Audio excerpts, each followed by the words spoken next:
और श्री रुक्मिणी दर्पचूर्णের কথা আসছে। रुक्मिणी নিজেকে মনে মনে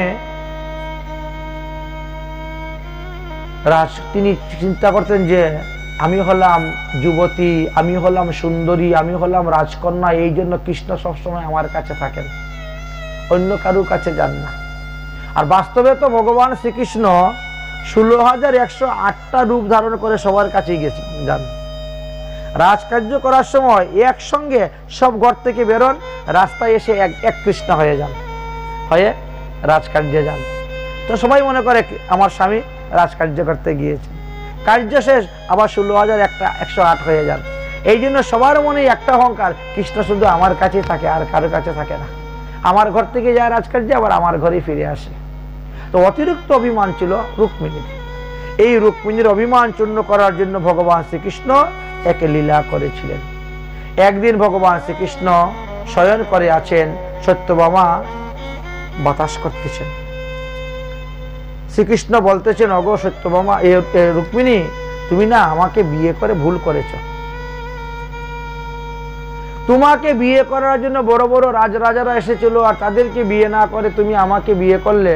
আমি তো তোমার রূপের মর্যাদা দিতে পারি না, আমি তোমার যৌবনের মর্যাদা দিতে পারি নাই, আমি তোমার কুলের মর্যাদা দিতে পারি নাই, কারণ তুমি তো রাজকন্যা, আমি তো রাজার পুত্র নই।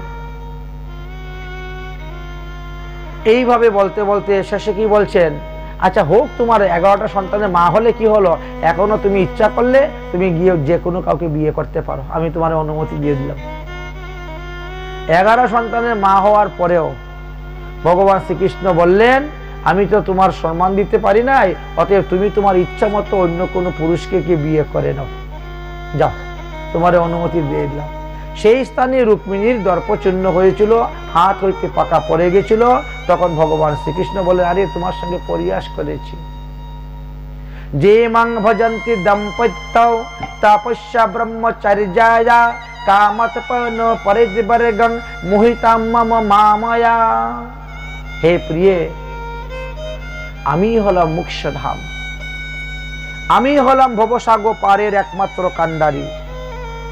যে সকল সাকাম ব্যক্তিগণ বহুবিধ ব্রত বহুবিধ তপস্যা করে দাম্পত্য জীবনে সুখ লাভ করতে চায়, তাদের একমাত্র কর্তব্য হলো আমার পূজা করা। কিন্তু তারা দেবদেবীর পূজা করে সুখ পেতে চায়, এতে তাদের দুঃখ উৎপন্ন হবে, কারণ আমি তো হলাম দাতা। দেবদেবীরা তাদের ঘর থেকে নিয়ে কখনো দেয় না কাউকে, তারা এসে আমার কাছ থেকে নিয়ে গিয়েই দেয়। অতএব তা তো মানুষ আমার মায়ার দ্বারা বিমোহিত হয়েছে বলে জানে না। যাই হোক, এবার এসে প্রদ্যুম্ন 18 বছর পূর্ণ হয়ে গেছে। আর প্রদ্যুম্ন তিনি বড় হয়েছেন, শম্বরাসুরের সঙ্গে যুদ্ধ করে তাকে বধ করে তার স্ত্রীকে নিয়ে এসে উপস্থিত হয়েছেন বাড়িতে। সবাই আনন্দ করে পুত্রবধূকে গ্রহণ করলেন।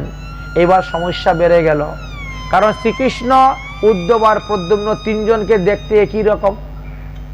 এখন 3 জন যদি একসঙ্গে চলে, তো কে উদ্ধব, কে প্রদ্যুম্ন, কে শ্রীকৃষ্ণ বোঝা বড় ভার।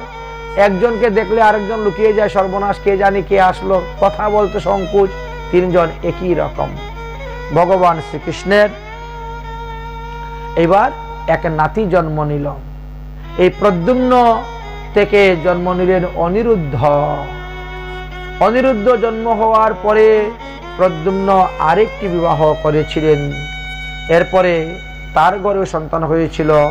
অনিরুদ্ধ বড় হলেন, অরিহুদ্ধ বড় হওয়ার পরে তিনি বিবাহ করলেন, এবং অনিরুদ্ধ থেকে যে বংশ পরম্পরা আসছিল, যাকে আমরা শ্রীকৃষ্ণের প্রপুত্র বজ্রনাথ আদি বলে থাকি। তো যাই হোক, এইভাবে বিবাহ কার্য হয়েছিল। তো অনিরুদ্ধ বিবাহ করার পরে তিনি যখন রুচনাকে বিবাহ করে গৃহে এসেছিলেন, সেই সময়ে বানাসুরের কন্যা উষা স্বপ্নেতে দেখেছিলেন। আর স্বপ্নেতে দেখে তিনি তিনার সখীকে বলেছিলেন, চিত্রলেখাকে, আর চিত্রলেখা এই অনিরুদ্ধকে আকাশমার্গে নিয়ে এই সম্বরাসুরের বানাসুরের পুরীতে নিয়ে গিয়েছিলেন, নিয়ে সেখানে বন্দী করে রেখে দিয়েছিলেন উষার সঙ্গে। উষার সঙ্গে অনিরুদ্ধের মিলন হয়েছিল সেই স্থানে।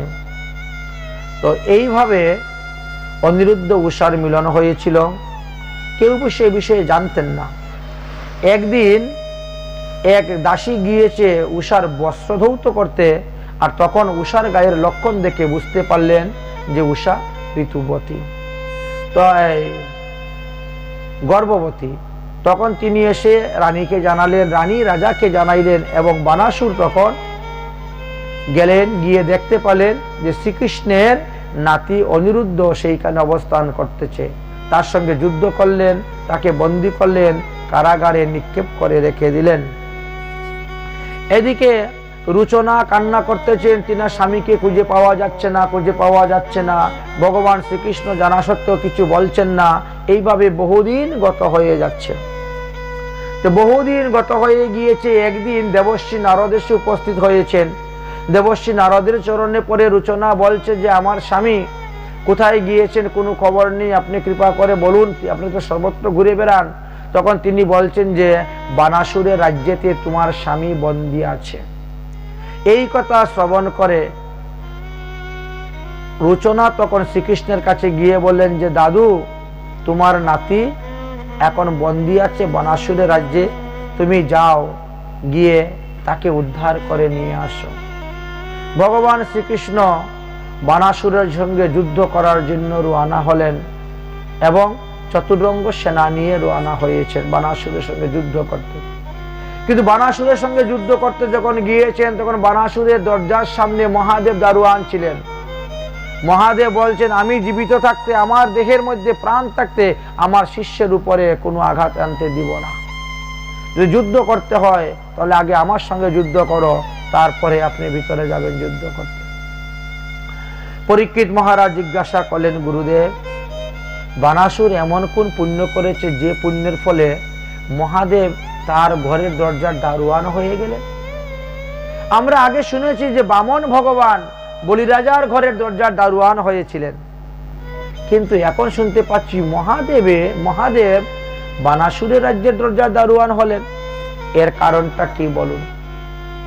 সুখদেবজি বললেন, হ্যাঁ মহারাজ পরীক্ষিত, একবার কি হয়েছিল, শিবরাত্রি ব্রত উপলক্ষে বানাসুর সারাদিন নির্জলা ব্রত থেকে সারা রাত্রি জামে জামে শিবের পূজা করবে, আর শিবের মহিমা গান গাইতে শুরু করেছে। তো শিবের মহিমা যখন গান গাচ্ছে, তখন শিব সন্তুষ্ট হয়ে গিয়েছিলেন। সন্তুষ্ট হয়ে শিব প্রকট হয়ে গিয়েছিলেন। প্রকট হয়ে বলছেন, বানাসুর, তোমার কণ্ঠ সুর, তোমার বাজনায় আমি অত্যন্ত সন্তুষ্ট, প্রসন্ন হয়েছি, তাই প্রকট হয়েছি, তুমি আমার কাছে বর চাও। বানাসুর বলছে, প্রভু, 2 হাত দিয়ে বাজনা বাজাইলে আমার এতেই আপনি সন্তুষ্ট? যদি আমার 1000টা হাত হইতো, আর 1000টা হাতে যদি 500-700 যন্ত্র নিয়ে বাজাইতাম, তাহলে নিজানে আপনি কত সন্তুষ্ট হইতেন। মহাদেব বলছেন, তথাস্তু, যাও, তোমার 1000টা হাত হোক, তুমি একবার বাজাইয়ে দেখাও তো, আমাকে আনন্দ দাও। সঙ্গে সঙ্গে তার 1000 হাত হয়ে গেল। আর 1000 হাত দিয়ে বহু ধরনের যন্ত্র তিনি বাজাইতে শুরু করলেন, আর মহাদেব তাণ্ডব নৃত্য করতে শুরু করলেন। হে শম্ভু, তেরি মন্দির মে हम दर्शन पाते आई है। हे शंभु, हे शंभु, हे शंभु, तेरी मंदिर में हम दर्शन पाते आई है। हे शंभु, तेरी मंदिर हम दर्शन पाते आई है। शिवरात्रि महोत्सव आया है। शिवरात्रि महोत्सव आया है। प्रभु और दया का छाया है। प्रभु और दया का छाया है। शिव शिवरात्रि महोत्सव आया है, प्रभु तेरी महिमा गाया है,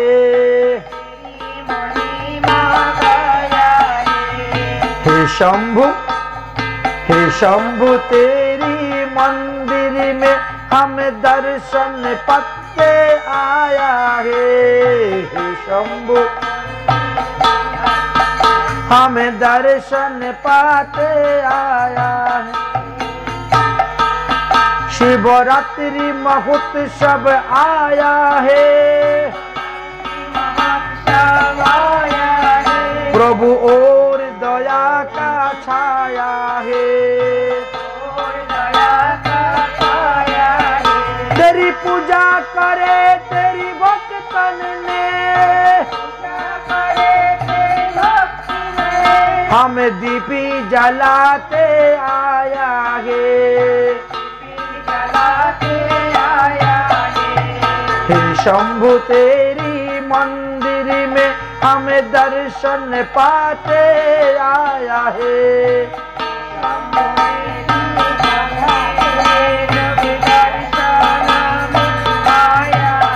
तेरी शिवरात्रि व्रत में तेरी महिमा गाते आया है, हे त्रिशूलधारी कैलाशपति, तेरी दया का झांक सभी, हे त्रिशूलधारी कैलाशपति, तेरी दया का झांक सभी, तेरी दया की बहती गंगा में हम प्यास बुझाते आया है, तेरी दया की बहती गंगा में हम प्यास बुझाते आया है, हे शंभु तेरी मंदिर में हम दर्शन पाते आया है,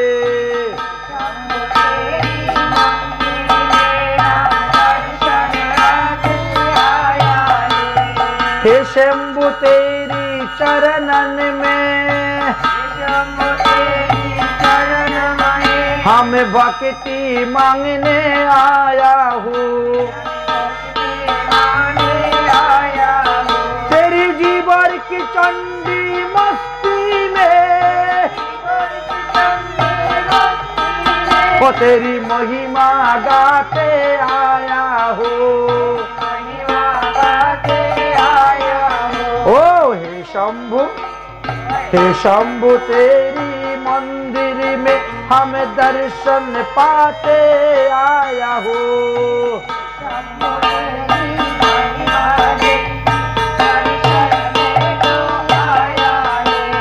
हे शंभु तेरी मंदिर में हम दर्शन पाते आया हूँ, हे शंभु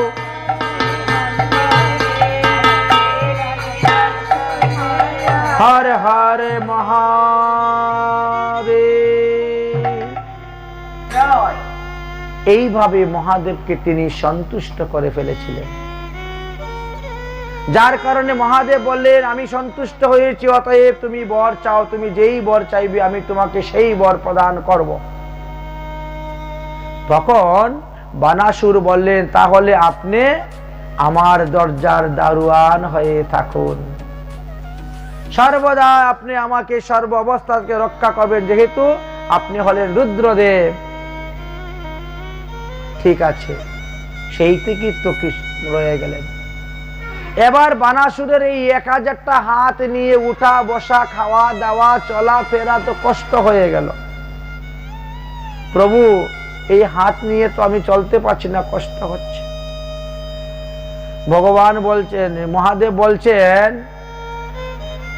যে যেদিন তোমার রথের ধ্বজ মাটিতে পড়বে সেই দিন এক বীর পুরুষ এসে তোমার সঙ্গে যুদ্ধ করবেন, আর যুদ্ধ করে তোমার অহংকারের 996টি হাত কেটে ফেলে দিবেন।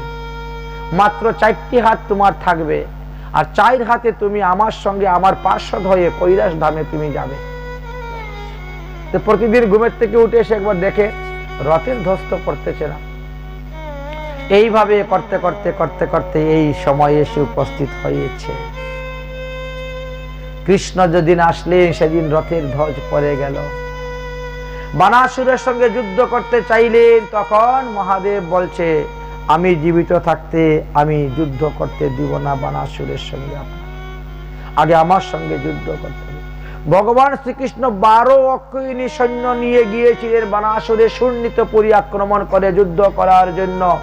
তুমুল যুদ্ধ হয়েছিল, ভগবান শ্রীকৃষ্ণের সঙ্গে মহাদেব যুদ্ধ করেছেন। প্রদ্যুম্নের সঙ্গে কার্তিক যুদ্ধ করেছেন, বলরামের সঙ্গে কুষ্মান্ডু যুদ্ধ করেছেন, কুম্ভকর্ণের সঙ্গে বানাসুরের পুত্র শম্ভ যুদ্ধ করেছে। এইভাবে ভয়ঙ্কর যুদ্ধ শুরু হয়েছিল। যদিও ভগবান শ্রীকৃষ্ণ মহাদেবের উপরে একটা বাণও মারেন নাই, কিন্তু মহাদেব শ্রীকৃষ্ণের উপরে ব্রহ্মাস্ত্র মেরেছেন, বায়বীয় অস্ত্র মেরেছেন, পর্বতাস্ত্র মেরেছেন, আগ্নেয় অস্ত্র মেরেছেন, বরুণ অস্ত্র মেরেছেন, পশুপাত অস্ত্র মেরেছেন, নারায়ণ অস্ত্র প্রয়োগ করেছেন। ভগবান শ্রীকৃষ্ণ দেখলেন যত সময় যাচ্ছে মহাদেবের শরীরের মধ্যে তমগুণ ততই বৃদ্ধি পাচ্ছে, তাই তিনি একটা নিদ্রাবান মেরে দিলেন। এমন ভাবে নিদ্রাবান মারলেন, আর নিদ্রাবান মারার সঙ্গে সঙ্গে মহাদেবের নিদ্রা এসে গেল, মহাদেব ঢলে পড়ে গেলেন। এবার শ্রীকৃষ্ণ যুদ্ধ করতে শুরু করেছেন। যুদ্ধ করে করে বানাসুরের অগণতি সৈন্যকে বধ করতে করতে হঠাৎ দেখেন কার্তিক প্রদ্যুম্নকে বধ করার জন্য দিব্য অস্ত্র নিচ্ছে। সর্বনাশ! কৃষ্ণ তখন তাড়াতাড়ি দৌড়ে গিয়ে প্রদ্যুম্নকে ধাক্কা মেরে সরিয়ে দিয়ে কার্তিকের সামনে দাঁড়িয়ে কার্তিকের সঙ্গে যুদ্ধ আরম্ভ করলেন। যুদ্ধ করতে করতে কার্তিককে নিরস্ত্র করেছেন, তারপরে সুদর্শন চক্র ধারণ করেছেন, কার্তিকের বধ করবেন। তখন ভগবতী দুর্গা দেখলেন যে কার্তিককে আমি কৃষ্ণের হাত থেকে রক্ষা করি কেমন করে। একটা উপায় আছে, সেই উপায়টি অবলম্বন করলেন, কূটনীতি উপায়। শ্রীকৃষ্ণের সামনে বিবস্ত্র হয়ে গিয়ে দাঁড়িয়ে গেলেন, এমনি কৃষ্ণ মুখ ফিরিয়ে নিয়েছেন, আর দুর্গা কার্তিককে নিয়ে পালিয়েছেন। অরে পুত্র স্নেহে ভগবতী আপনা পাশরি,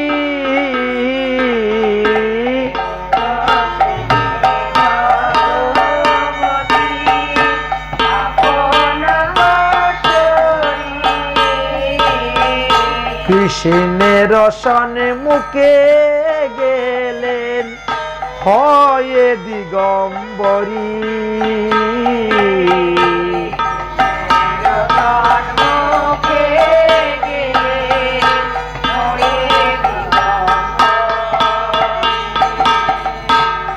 তাহা দেখি বিমুখ হইলেন নারায়ণ, তাহা দেখি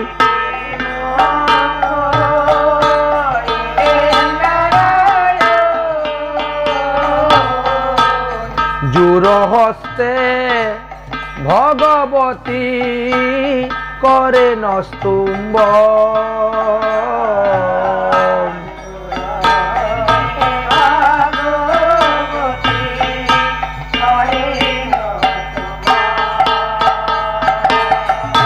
পার্বতীর বাক্যে কৃষ্ণ কহেন হাসিয়া,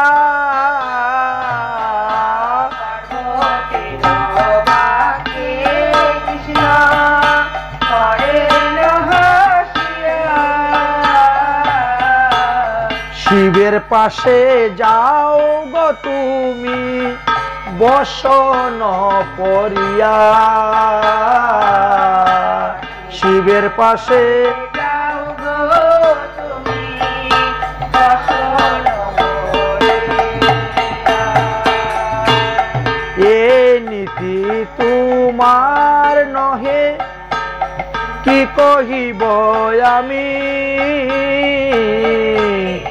এই নীতি তোমার নহে কি কহিব আমি, দিগম্বরী বেশে যুদ্ধ স্থলে কেন তুমি, যুগম্বরী দেশে যুদ্ধ করে ভালো কাজ নহে দেবী শীঘ্রই যাহ ঘরে, ভালো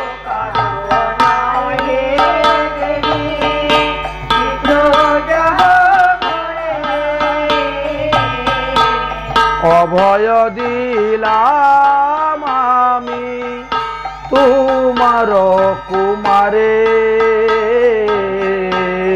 অভয়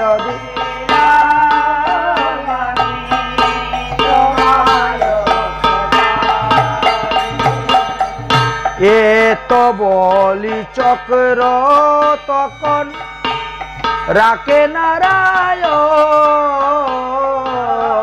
রে তো বলি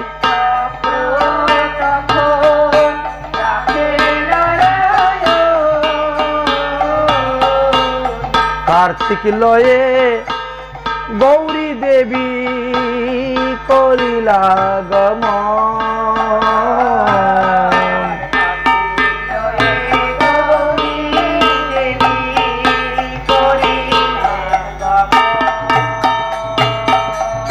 অতঃপর ভগবান শ্রীকৃষ্ণ এমন বাণ মারলেন মহাদেবের ভূত প্রেতে ডাকিনী যোগিনী তাল বেতাল আদি সবাইকে সংহার করলেন, ভাগিয়ে দিলেন।